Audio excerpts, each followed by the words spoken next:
Comment rendre une caresse buccale inoubliable? Cette vidéo, elle est pour vous, mesdames.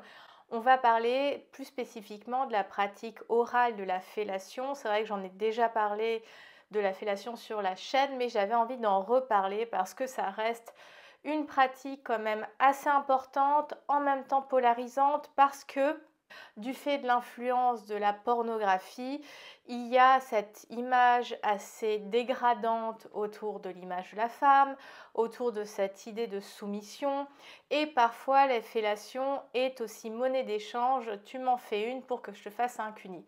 Pour moi, il faut absolument sortir de ces injonctions, de ces manipulations autour de la sexualité orale. Le but, c'est vraiment de prendre du plaisir et d'être dans une connexion avec l'autre, parce que le but, c'est ça, pour faire l'amour, tout simplement. Alors, quels sont les points fondamentaux pour, j'ai envie de dire, upgrader ta fellation, la rendre encore plus sexy, la rendre encore plus agréable, que ce soit pour toi ou pour ton partenaire? Déjà, comme pour toute pratique, mais je vais largement insister sur ce point-là en ce qui concerne la fellation, il est nécessaire d'en avoir vraiment envie. Si tu fais une fellation alors que tu n'en as pas envie, il vaut mieux pas en faire en fait, parce que ton partenaire va le ressentir, ça va être pas du tout agréable, tu vas pas vraiment être actrice de la chose. Désolée si je zozote un peu, mais j'ai mes nouvelles gouttières d'orthodontie, donc il y a certaines syllabes où j'ai un petit peu du mal.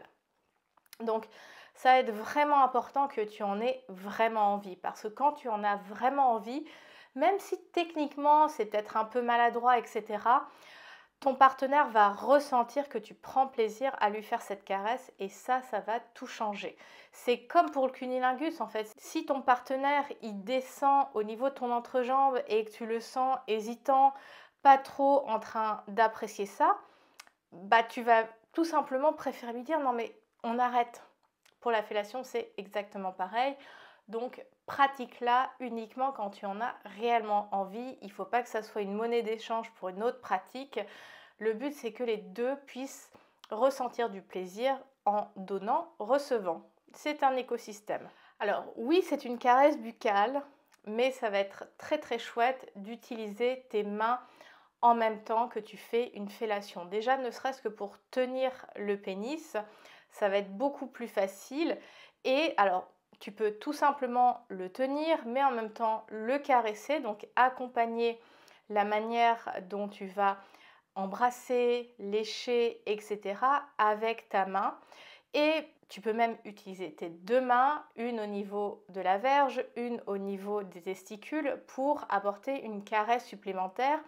Si ton partenaire est à l'aise, on peut même aller jusqu'à titiller au niveau derrière les testicules, donc au niveau du périnée, voire même au niveau des fesses.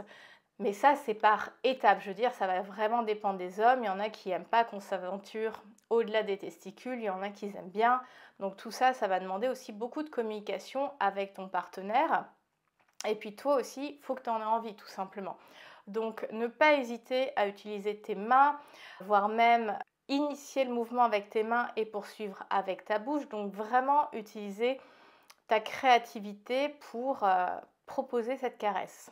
Autre point pour améliorer ta fellation, ça va être de varier les rythmes. C'est vrai qu'on a un peu cette image, notamment avec le porno, et pas que tu aies besoin d'en regarder pour savoir ce qui s'y passe, mais on a cette image quand même assez intense, avec parfois beaucoup de bave, avec beaucoup de bruit. Enfin, c'est un show, quoi, c'est un spectacle.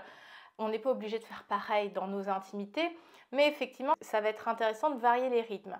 Il y a des hommes qui aiment quand c'est très lent. Il y a des hommes qui aiment quand c'est plus rapide, et il y a des hommes qui aiment bien varier les plaisirs. Donc après, ça peut être vraiment un jeu, voire même un jeu de séduction avec ton partenaire, de varier les rythmes en fonction de comment tu sens qu'il réagit. Est-ce que tu as envie de le titiller et de prolonger le plaisir, et donc tu vas ralentir? Peut-être que tu vas le laisser un peu comme suspendu à tes lèvres au sens littéral du terme. Donc ça va être vraiment un jeu avec ton partenaire, ce qui m'amène au dernier point qui va être très important dans ce jeu autour de cette caresse qu'est la fellation. Les hommes sont très visuels. ce sont des êtres beaucoup plus visuels que les femmes et ils vont avoir envie de regarder. Et c'est vrai que ça met assez mal à l'aise les femmes parce que on a peur de passer pour une SALOPE, une PUTE, etc.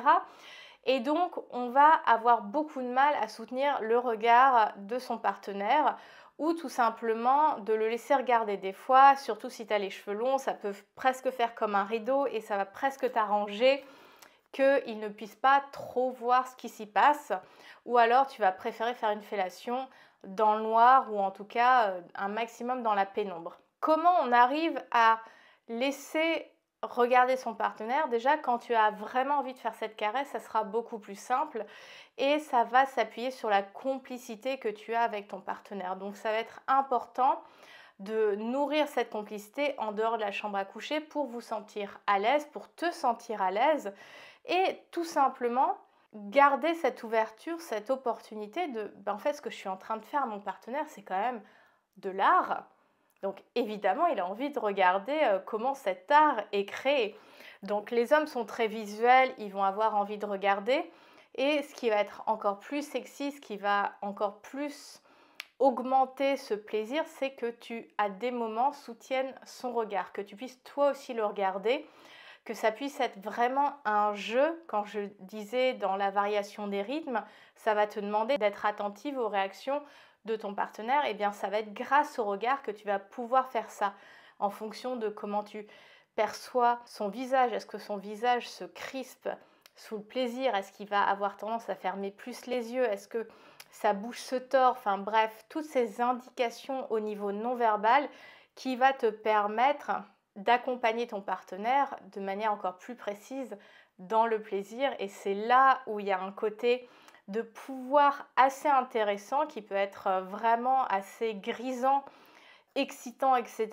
de pouvoir, entre guillemets, voir son partenaire à sa merci. Alors quand je dis à sa merci, c'est symbolique, mais il y a vraiment ce petit enjeu qui est un jeu finalement très agréable et qui ramène de l'excitation, qui vient nourrir le désir dans cette intimité charnelle que vous allez pouvoir créer tous les deux. Voilà, c'est les 4 points que j'avais envie de te partager dans cette vidéo. J'ai une autre vidéo autour de la fellation que je remettrai en description de cette vidéo. Et n'hésite pas à me poser tes questions en ce qui concerne la fellation dans les commentaires. J'espère que cette vidéo t'a plu. Si c'est le cas, abonne-toi, like la vidéo. Et si tu es une femme qui a envie de renouer avec ce plaisir intime, cette séduction, ce jeu, je suis la personne qui peut t'accompagner à renouer avec cet art de la sensualité et de l'érotisme. Tu peux réserver un appel découverte avec moi, pareil, le lien est en description. Sur ces bonnes paroles, je te souhaite une très belle journée, libère ta version fauve et surtout, rugis de plaisir. Bye!